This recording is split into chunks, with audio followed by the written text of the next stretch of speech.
Yeah, I'm still thinking about maybe going to Bali this year. Yeah, that'd be awesome. That would be fun. Perfect. Well, here we go. Well, welcome everybody to the Rewards Mastermind. So we're a place that helps the rewards practitioners up their game, learn the cutting trends of what's going on in the marketplace, and to be able to apply those to help their clients and their companies and so forth. And so we broadcast on a number of different platforms. Right now, we're broadcasting on LinkedIn and Twitter, YouTube, and let's see, Facebook as well. And then this is also a podcast. So in a couple of weeks, this will be released in podcast land, and you can see our content there under the Rewards Mastermind. So as we have a couple of our hosts today, we have Howard Niswitz and also Jackson Brockway. Both are comp experts on the comp team. And I am Sam Reeve. I'm the CEO and founder of Comp Team. And glad to be here with you today. So I'm also pleased to introduce to you Shaun Barnes. And so he is an executive director with 21st Century Management Consultants. 21st Century is a South African consultancy with over 30 years of experience in serving large clients based across Africa and Middle East. And Shaun has consulted in all aspects of organizational design and total reward systems and so forth. His areas of expertise include job evaluation, performance management, reward design, variable pay, executive rewards, and so a broad breadth of deep knowledge and expertise. And so we're really fortunate to have him on the Rewards Mastermind today. So before joining 21st Century, Shaun was at the Hay Group and Korn Ferry, so he just has a deep level of knowledge. So welcome, Shaun. How are you doing today? Thank you, Sam. Very well, thank you, and yourself? Good. Doing great. So we're going to be talking about a very important topic today, African pay practices, specifically around allowances, but we're going to dive into a lot of different topics and details. So really excited about getting into the meat of this conversation. But before we do that, Shaun, I mean, can you tell us a little bit about yourself? I mean, how did you get started in compensation and total rewards? I mean, where did that all begin? Were you raised? Did you come out of the playpen saying, "I'm going to be a rewards practitioner someday"? No, I'm actually a lawyer by training, and I think we fell into reward the way we all do by accident.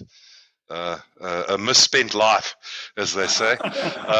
No, fell into it purely by chance with labor relations and such part of the legal practice, and then got into directors fees, and that sort of led on to directors bonuses, the whole variable pay area. And then it just kept piling on: job evaluation, executive compensation. And from there, I somehow ended up with Hay Group, which some of the people who are attending might remember. And just grew from there to the point where I was on the Hay Group Global Reward team, and really dealt with all manner of reward. And it was very, very interesting because I think what was very gratifying is working in an international organization where you get exposure to your colleagues, be they, in the Boston office or the Philadelphia office or the Sydney office or the office in Jakarta. You just get exposure across the world. And you realize, as much as remuneration differs across the world, there are some things that apply to us all as humans, and how we use a reward. And I think that's been the most gratifying part. So yes, introduction to the area by mistake, but loved it ever since. Yeah, one thing that I love about total rewards and just being a practitioner, especially in the international realm, is just being in these different places. I mean, today I'm fortunate enough to be in Dusseldorf, Germany, getting ready to go to the HR conference on technology in Cologne tomorrow. So I'm excited for that. And if Shaun, you are in South Africa right now, right? That's correct. I am in the tip of Africa, in South Africa. I live in a city called Pretoria, which is our capital, and it's about a 30-minute drive from the economic city that everybody knows, which is Johannesburg. It's a little bit like if you're an Australian living in Canberra, versus Sydney. It's a little quieter, a little bit more peaceful, but close enough to the action that it's a 30-minute drive away. So I'm close enough to most of my clients. So yes, that's where I find myself today. So what are the top things that are on practitioners' mind in about the African continent overall? I mean, what is going on in rewards there right now? I think at the moment what we're seeing, and the first thing to just qualify that with is, you often think of Africa as a region, but it's probably got as many differences as other regions. I've been in the very, very diverse economies in Asia, which have different approaches. So, we're a continent of 54 countries, and I think on a regional basis, the continent's very different. You've got the North Africa, which identifies more with the Middle East. You've got West Africa, which is the Nigeria, Ghana, and Francophone market. You've got East Africa, which is the Kenya, Uganda, Tanzania hub. And then you've got South Africa or Southern Africa, which is where I'm really from. But what I've seen across all of them the last while is the one area that we're playing catch up here on, and we've had to play catch up in a big way post-COVID, is performance management, would you believe, and bringing in proper pay for performance. It's become a big theme, and I know it was a theme in other parts of the world due to my work with Hay Group and Korn Ferry. It was a more of a theme quite a while ago, but I think in this part of the world, we're playing catch up now where, companies don't have the budgets anymore to pay bonuses in the way they did, and paying the right money to high performers and practicing performance management as it should be is probably what everybody or what most people are trying to catch up to. So is that basically putting in that rigid or a I shouldn't say rigid, I guess, but a more performance management program that is going to allow differentiation or proper differentiation of pay? So recognizing those high performers, that's the big piece that you're seeing. And yes, and so, yeah. And are we seeing organizations there in Africa really differentiating from a large percentage, or what do you typically see there? Is it narrow ranges or is it all over the map? It's a little all over the map right now. Performance management has been in for a while, but it's been in more from a lip service point of view rather than we actually practice this point of view. A lot of African societies have trouble calling out people's performance, saying you're a poor performer, you're a high performer, I'm giving you a low score, I'm giving you a high score. So in a lot of areas where performance management has come in, it's sort of followed the trend of we'll rate everybody the same, and it's not really been practiced properly. I feel that now either it's being introduced, or if it has been introduced, as you said, it's being used to the way it should be now, where performance is being differentiated for the first time. But having said that, a lot of organizations are still struggling to get the right level of management to implement that. But yes, that's where they want to be on their way to, that they start achieving the usual bell curve of performance that we know in other parts of the world. Now, one thing that was big in the United States, within the past 5 years, is kind of a move away from the annual performance review to think of something that's a little bit more real time, quarterly based, or real time performance. Is that the mainstream in Africa, or is it more the annual? No, it is more the annual. We are seeing that starting to filter through, but as you've just said, it's filtering through from multinational companies that are already moving in that direction, from a head office based point of view, either from head offices based in Europe or head offices based in the United States.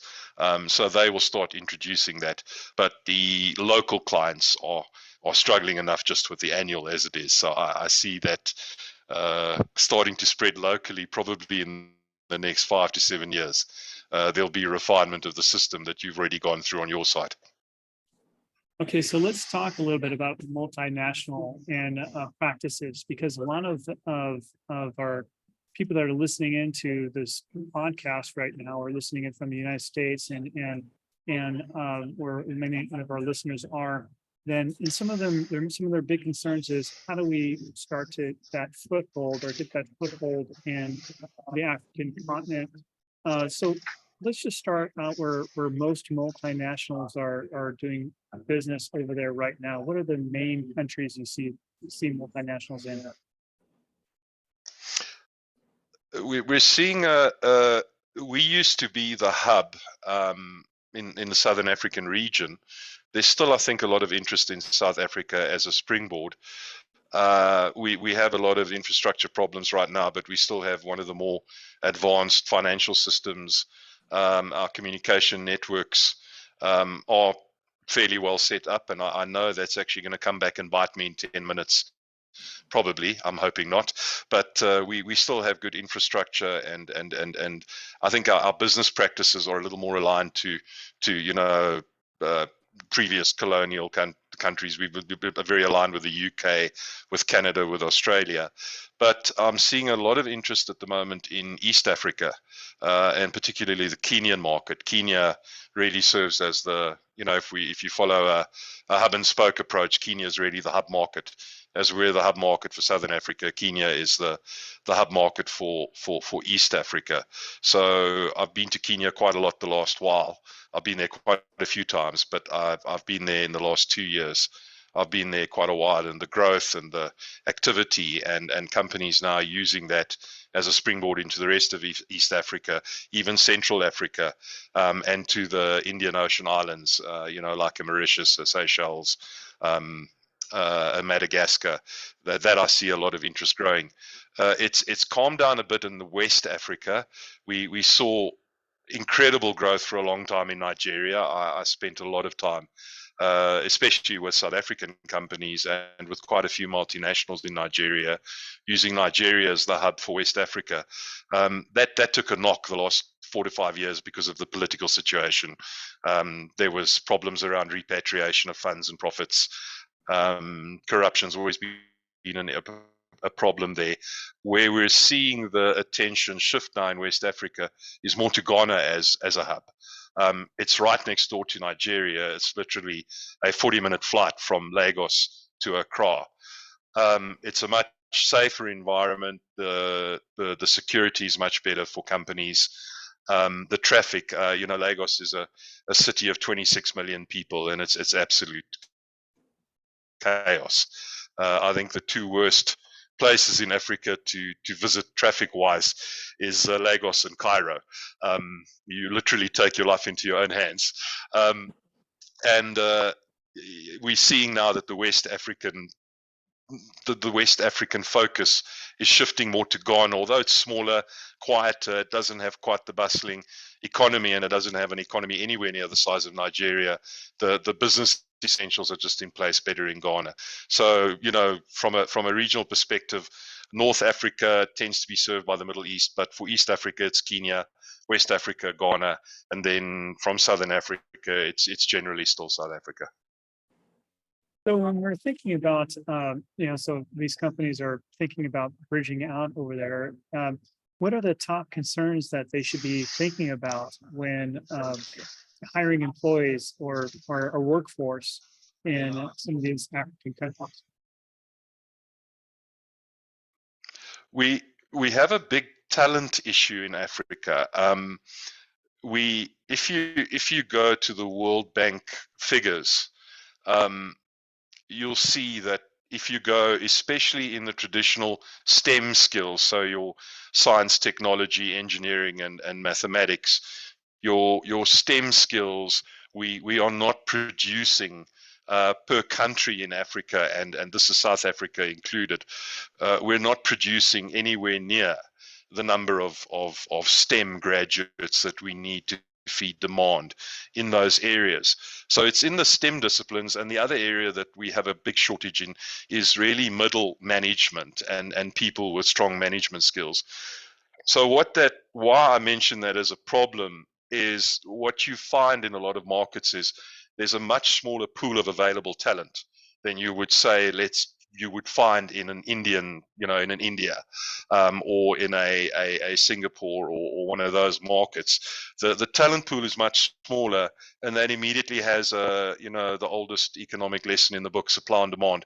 It immediately has a knock-on effect on that talent, and you find this very small pool of talent doing almost a merry-go-round between companies, and very often multinationals, where they keep getting poached time and time again by another company, and their salary goes up, and that in turn has an impact on the market rate.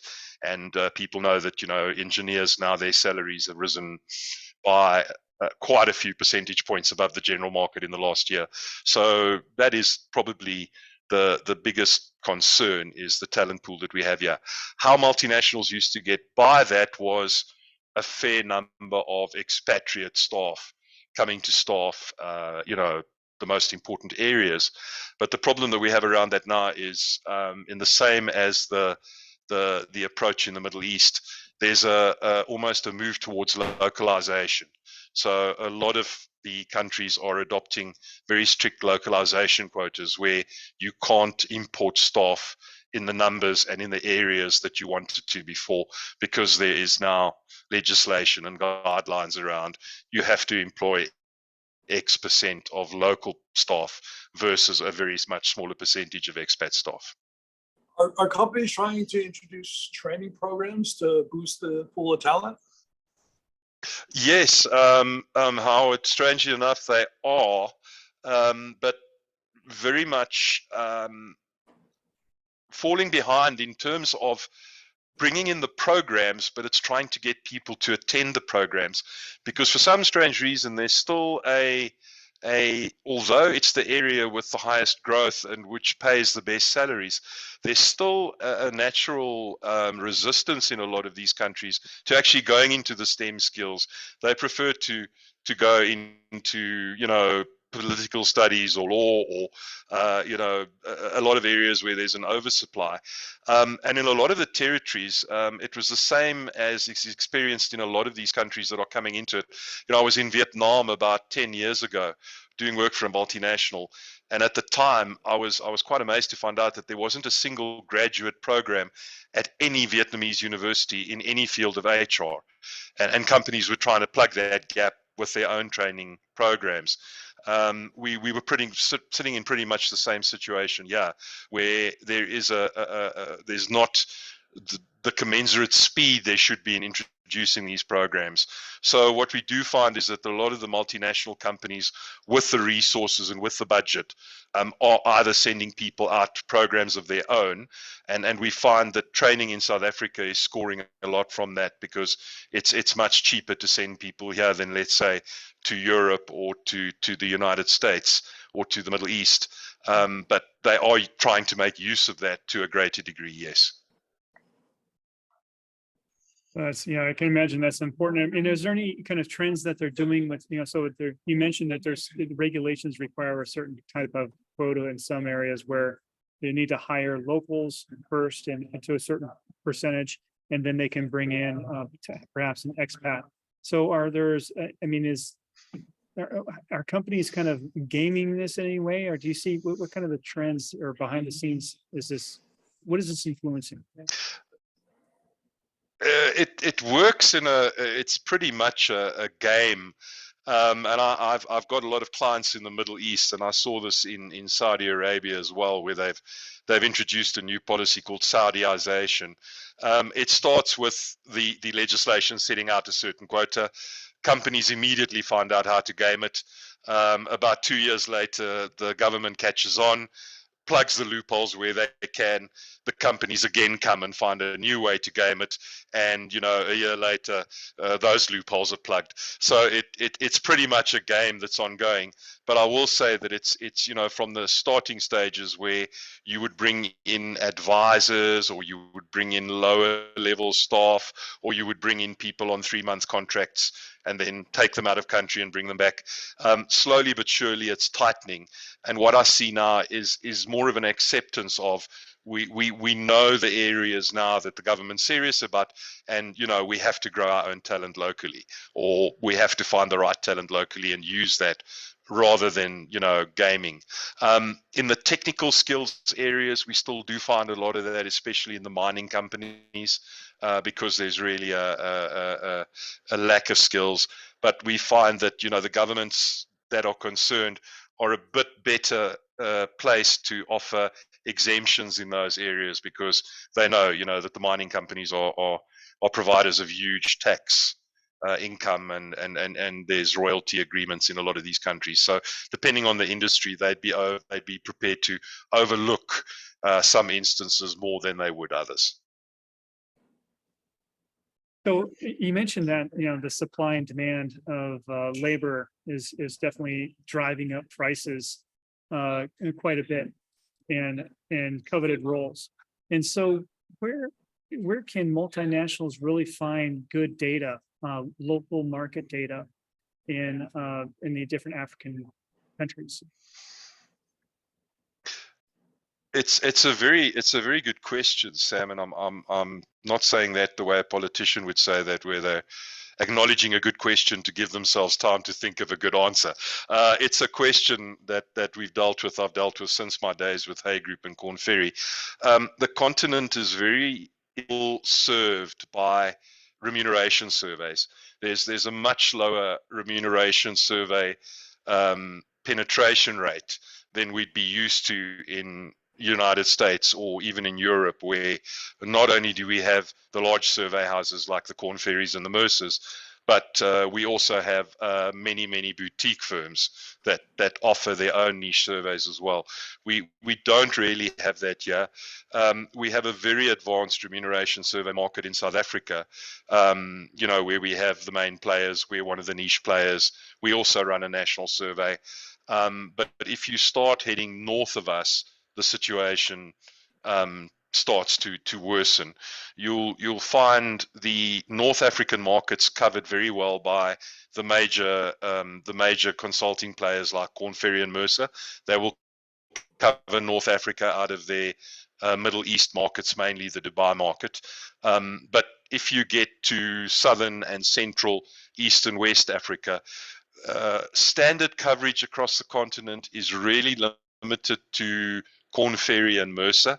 I think between them, they each cover around about 19 to 20 African countries. Your population groups, your sample groups within the surveys, much smaller. Anything between 70 and 100 participating companies is considered a good number.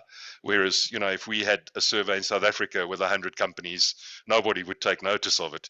But in a lot of these markets where remuneration surveys are still getting off their feet, if you have 70 to 100 participants, you're considered a large survey. There are a couple of very niche service providers in some of the markets. You'll find the big audit firms running their own surveys in some of the markets, but by and large, there's only really the two large scale service providers, being Korn Ferry and Mercer, and they run surveys across quite a big part of the continent, but they do focus on the markets. It's between 18 and 20 where there's the most multinational presence. So if you're establishing operations in places like Sudan or Eritrea, or we've even had issues recently with an economy the size and scale of Ethiopia, where there just isn't a salary survey, a large credible salary survey operating right now. If you do find yourself in one of those geographies, it becomes very difficult, because the survey penetration is just very low compared to, I think, what a lot of the attendees are used to in their markets. So, of course, the old adage of a solution where there's no data is to create your own custom survey. Is it worthwhile to explore a custom survey in a particular industry in Africa, to hire a firm to do that for you? We have found an appetite for that. We found an appetite for it when certain aspects of the market want to be a client wants to test them to a greater degree of accuracy. So to give an example, we ran a project for a client last year in Kenya, one of the banks, where they wanted to find out what the actual premium was being paid to, the new cloud-based IT jobs, if I can use that description. So everybody's moving to the cloud post-COVID. Everybody's moving into online platforms, online retailing. It's at a whole explosion, and these resources are now being sought after not only by retailers but by banks and other service providers. So this client wanted to know, what is that actual accurate premium that is being paid for this talent? And we did manage to get quite a few participants in that form of customized survey, or of in-house survey. I think the thing to consider is that most of the participants were themselves multinationals who are used to the customized survey approach.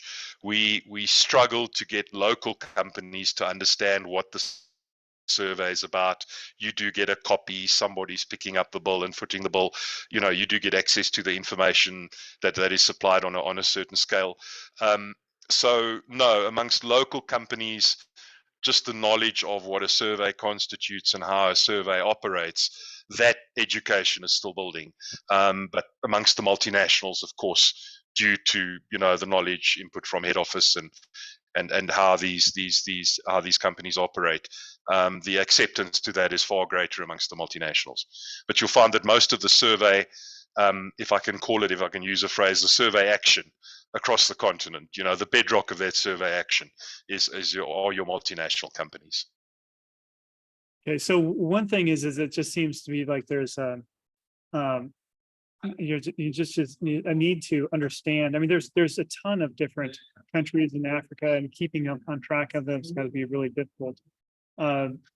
So is there ways that an organization can dive in and understand what are the regulatory practices in a particular area, finding experts without hiring one of the large survey companies? Again, very limited. If we would be used to, those of us that deal with executive compensation. If I had to do a benchmark survey in the United States or in Europe, I would download a couple of annual reports, very detailed remuneration reports. I'd get a lot of data from that.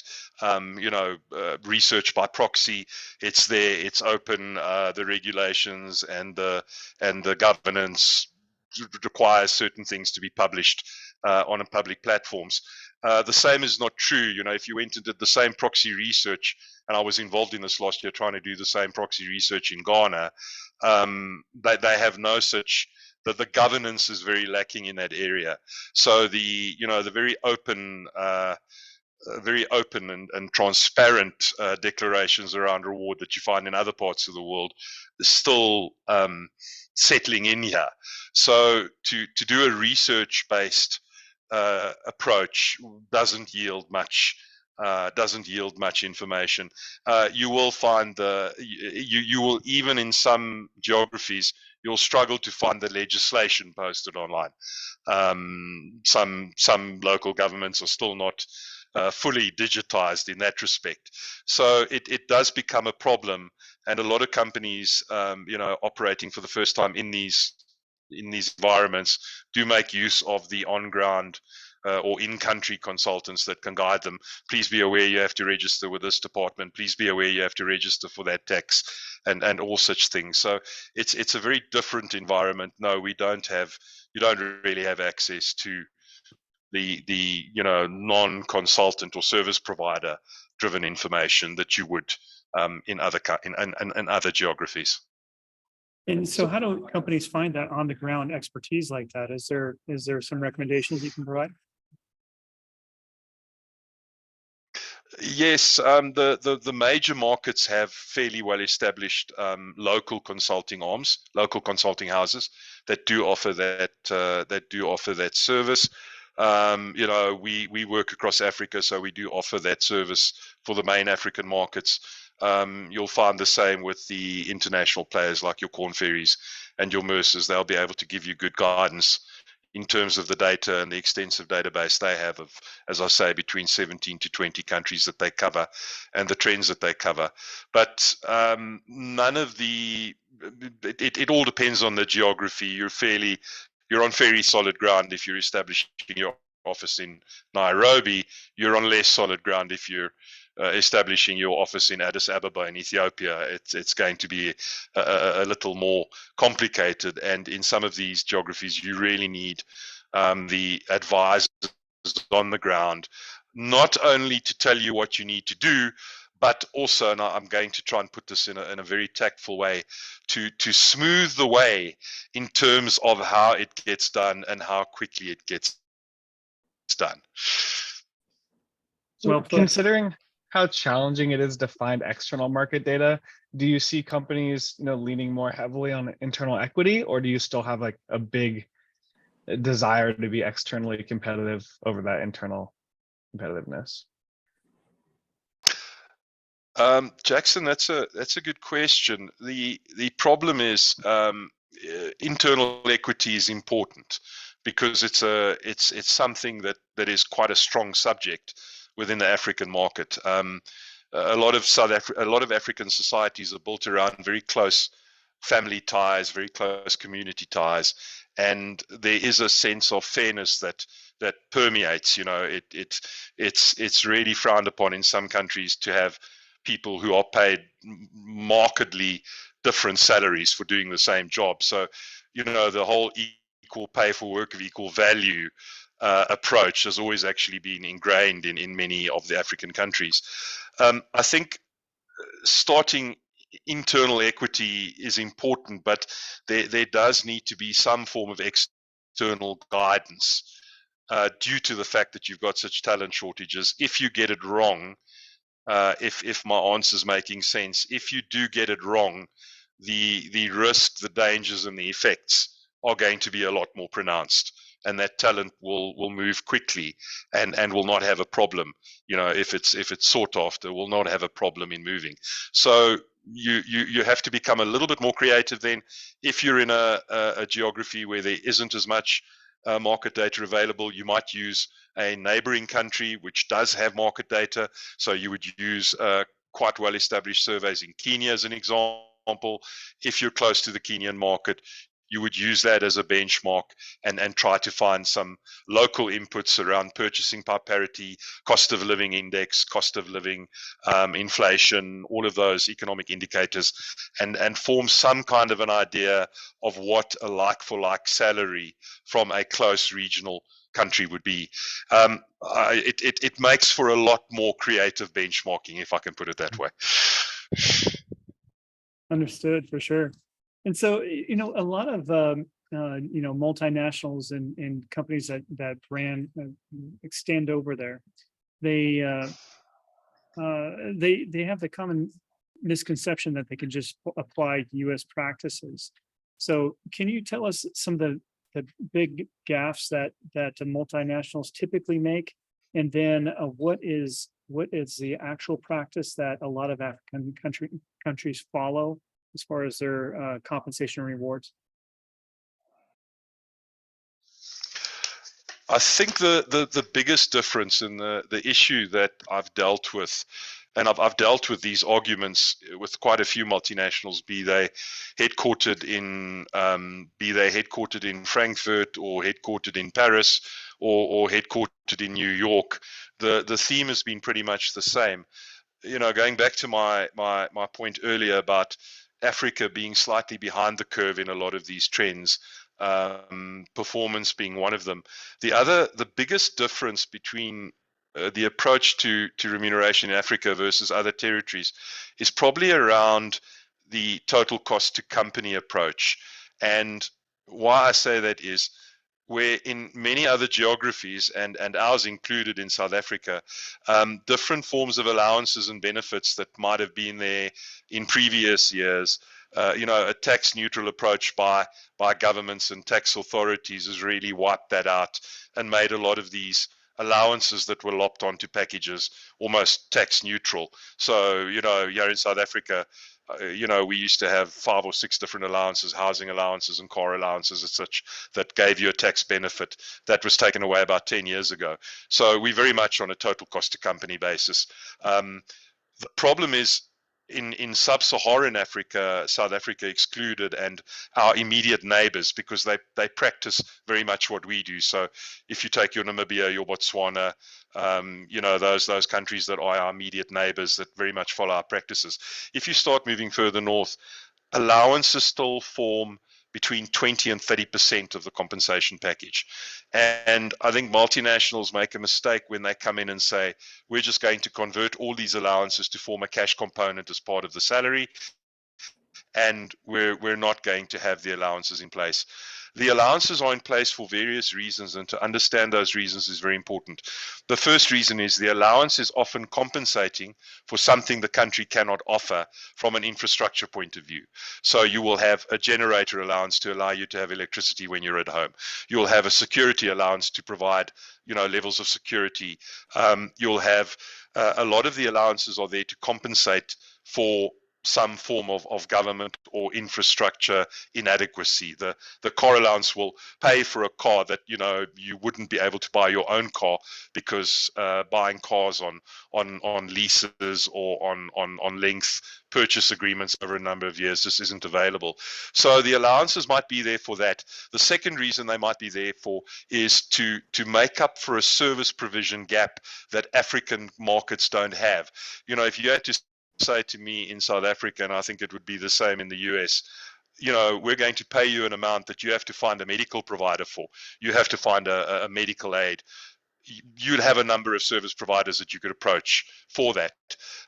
That isn't the same in many of these contexts, in many of these countries. The consumers in these countries just don't have the choice of pension funds, provident funds, pension providers, medical providers that you would have in more developed parts of the world. So very often that allowance is making up for that. The third part that people forget is allowances in Africa are still very tax effective. So there is an actual tax benefit to having that allowance that the person would lose if you just converted that to being part of the larger remuneration amount and try to work on a cost to company basis. And the fourth and last reason is quite amusing but equally important. The allowances are often seen as a what's the word I would use? They're seen as a status symbol. So you would know someone has arrived in the management echelon when they have their own car and driver.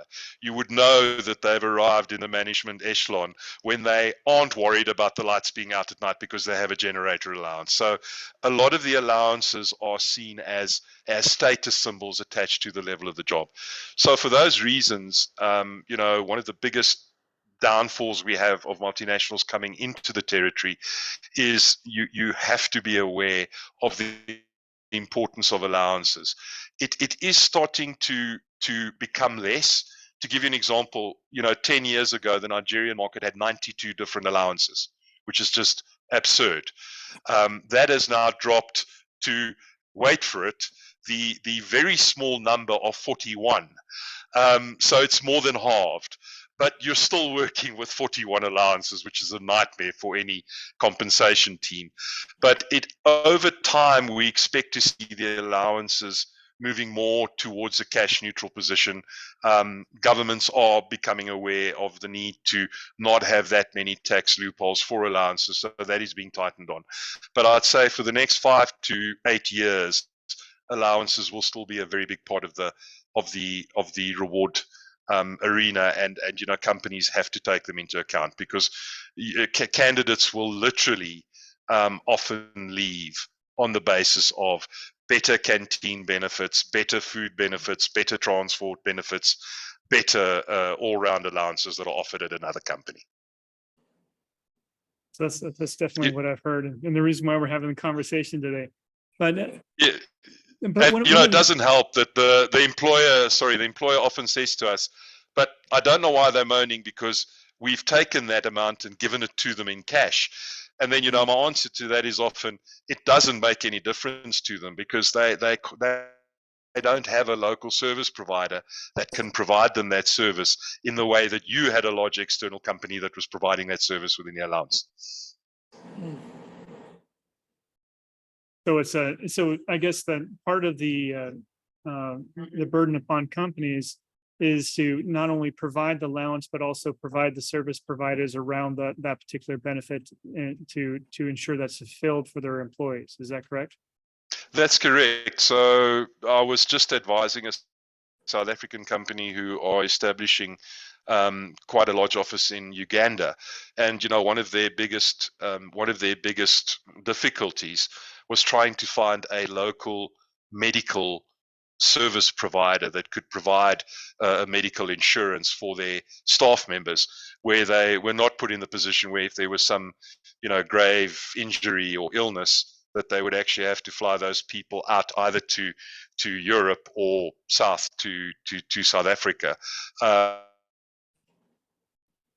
And the service provider that they found at the end of the day was an international service provider that had facilities in Uganda, but the point is the cost was above what a normal employee could afford to pay in medical insurance monthly if it wasn't provided as an allowance by the company and negotiated by the company on their behalf.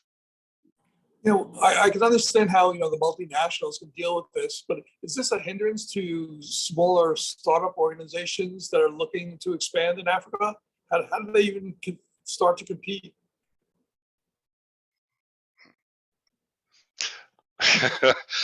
That's the $1 million question. When I'm on the ground with the local entities, the multinationals in a way are having a very good effect in that the good habits from the multinationals are, if someone does move to a local company, and it's normally a promotional move. I was a senior manager at a multinational, but I can now become a director at a local company. They do bring a lot of those influences with them and start, spreading good habits. But by and large, the local companies, the multinationals are the bane of their lives, in that in most geographies, the plum job to land is with a multinational. I have good allowances, I have good benefits, I have the ability and possibility to travel, I have the possibility of being transferred to another part of the world. The whole package that the multinationals put together, it's almost impossible for the locals to compete with. And where they get the talent most is on a promotional level, when they can offer someone a promotional move. One of the things that you mentioned is that a lot of these allowances are perceived as a status symbol, meaning that they're only available at certain levels of the organization. So where do allowances typically start when in the levels of an organization? And are they, I imagine they tier up and they get the more costly allowances are at the higher levels. No, very much so. So, as a general approach, the allowances cover all levels, but at the lower in Hay terms, what we used to call the non-discretionary and less discretionary jobs, your allowances are limited to what we call life assistance. It's food, canteen, meals, transport. At that level, there is quite a few companies provide housing allowances or rental allowances to assist with accommodation, but it's mainly centered around lifestyle, and living assistance, as we call it. If you move then into the specialist professional category, now you start to have some of the more big ticket allowances, your car allowance or your company car. You might start to qualify for things like a security allowance or a furniture allowance to help you, furnish your new abode on a level commensurate with your position. And yes, then you would move into management where it would now become not just a car, it would become a car and a driver. You would get a generator, you would, and at that level, it's also allowances for what we call social assistance or social activity, where it would be membership of clubs, membership of your local golf club, membership of your local gymnasium or social club. Those types of allowances start to kick in there as more. So yes, it's very much a tiered system, but the allowance system as a whole does cater for all levels. Just moving to the bigger ticket items, the higher up you go.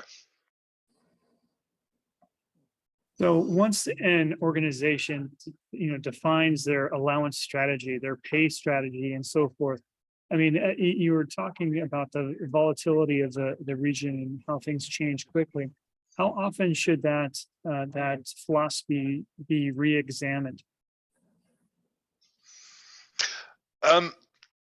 We used to be in a very big state of flux where things changed much more quickly than perhaps in other territories, and it used to have to be an annual review.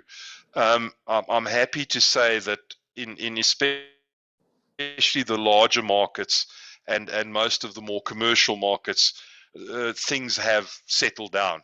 And I say to much of my clients, you can still do an annual review, perhaps safer to do that. But in many instances, you can actually do a 2-year review. You can fit into that cycle without the risk that you faced in let's say a decade ago, where some companies were running the quarterly reviews. It all just depends on the market you're in. To give you an example of what I'm talking about, one of our northern neighbors, Zimbabwe, inflation is running at 1,000%. And the local currency has crashed. It's become a totally US dollar denominated economy. Due to the inflation rate, the salaries, the price of a loaf of bread changes from one day to the next. So in that particular market, my clients do quarterly adjustments on their salaries to keep up with the wildly changing inflation rate. But that would really be an exception. By and large, the more stable markets like Ghana, Uganda, Kenya, Tanzania, the Southern African states, you'd be safe with an annual, even a 2-yearly review, if that answers the question. Definitely does. And so in other, I would imagine, of course, in those areas where it's very competitive with pay and inflationary, then you're doing something that's more common than that, of course. But let's set aside base pay and allowances for a moment. And so what other reward practices are impactful in the marketplace after those allowances in cash? Of the remaining, if you look at the 3 areas that we're really seeing movement on, traditionally, short-term incentives, annual variable pay has been much lower if you look at the quanta across Africa, as opposed to international markets. So where, again, the South African market is an exception because we follow the UK practices very closely, and a lot of our legislation and our practices is informed by, the UK, Australia, and Canada. I think because we share the same platforms. In other markets, we would find that if I moved from the South African to the Kenya market, my annual incentive percentage of my annual package would be half of what it is in South Africa. So the first change we're seeing is that companies are making a lot more aggressive use, tied to limited budgets. Post-COVID, we need to, pay for performance. We need to escape from that cycle where we're paying everybody the same bonus every year, irrespective of performance. We now have to become a lot more cautious with our bonus spend.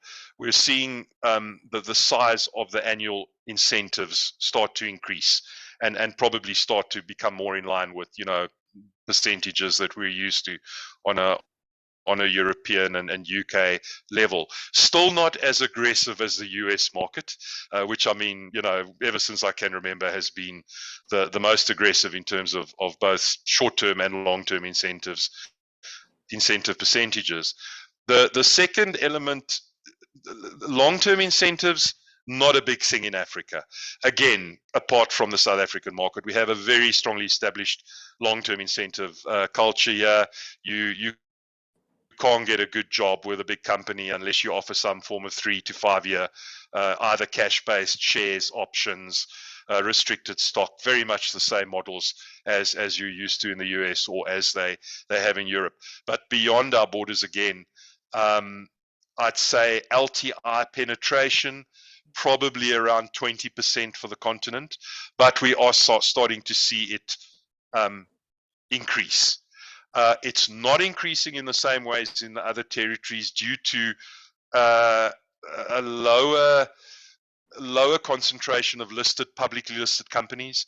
So you don't have the same freedom that you have to deal in stock and options and shares that you have in other territories. But we are starting to find long-term cash-based and retention-based incentive plans starting to come in. So that is starting to grow, but addendum to that, it's growing from a very low base. So more aggressive annual payments based on performance, with the percentages rising.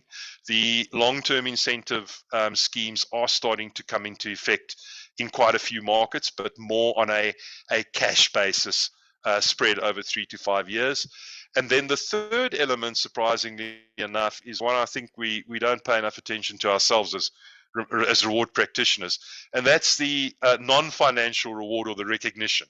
I think post-COVID, that is starting to come into its own on the continent where it hasn't really had a lot of airplay before. So everything around, recognition, teams, prizes for certain individuals, or, all the recognition, non-cash elements we talk about, that's starting to come a lot more to the fore, because I think companies are realizing you can implement a lot of that without a big cost attached to it.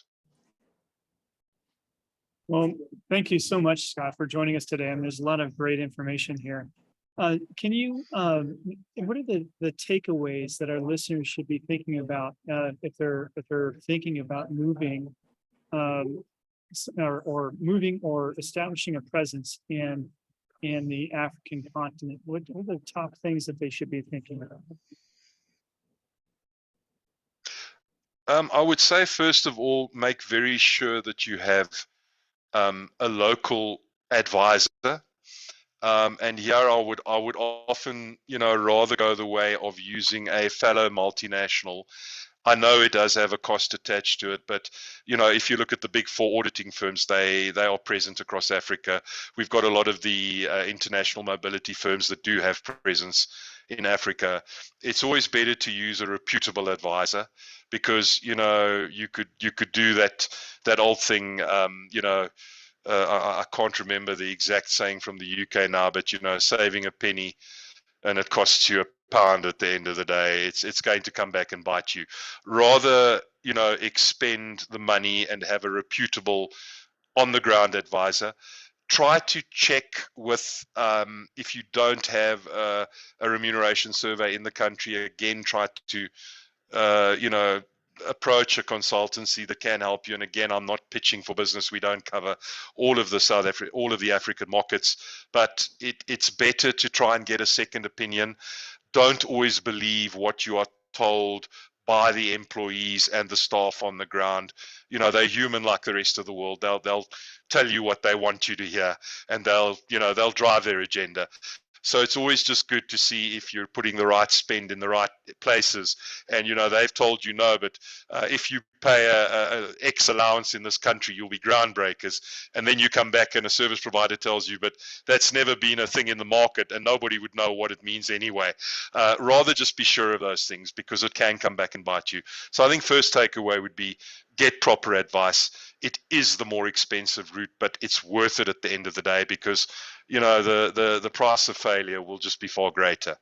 And then the second piece of advice would be try to find a strong compensation talent as soon as possible. Again, even if you know that you're going to be in for paying perhaps a premium, a strong compensation resource that knows the market and knows what's going on, they'll pay back the investment in them over time in your company without a doubt. So to that effect, I mean, if people still have questions here, Shaun, I mean, how do they get a hold of you? How do they find you to ask more questions? Sorry, just repeat that, Sam. I knew that the network was going to catch me at some Yeah. stage. No problem. So if our listeners have more questions and would like to contact you and to learn more from your expertise, how do they get a hold of you? Sure, yes. I would say probably the best way these days is email. I can't remember when last I gave out a landline contact number because we all work via mobiles. So I don't know if there's a way that you can post it perhaps afterwards, but just to say it very slowly, my email address is, as you see my name tag, it's my initial with my surname, S. Barnes, at 21 Century, and that's the numbers 21. So 21 Century, the name of the consultancy, .co, and then South Africa's code .za. Our code is ZA. So it's sbarnes at 21century.co.za. I'm available on the email, and I would not suggest mobile. As I say, with coverage and networks and outages, it's not the best form of communication. We generally go best with email.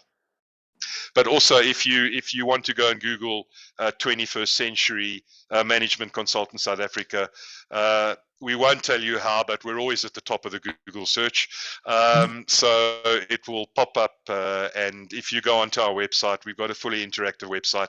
There is a place that you can post a query with, and someone will get back to you. If it's a query about Africa, it will end up in my inbox, and I will get back to you. So either through the email or through the website. Sounds great. Thank you so much. Thank you, Shaun. Yes, thank you so much. Thank you. No, it's a great pleasure, and I see that the sun has set here, so the time difference is kicking in. It's flown past on my side, so thanks very much for the invitation. I hope it's been a little helpful at least. Absolutely. All right. Well, you take care, and everyone will see you next month on the Rewards Mastermind. Take care, everyone. Bye. Bye.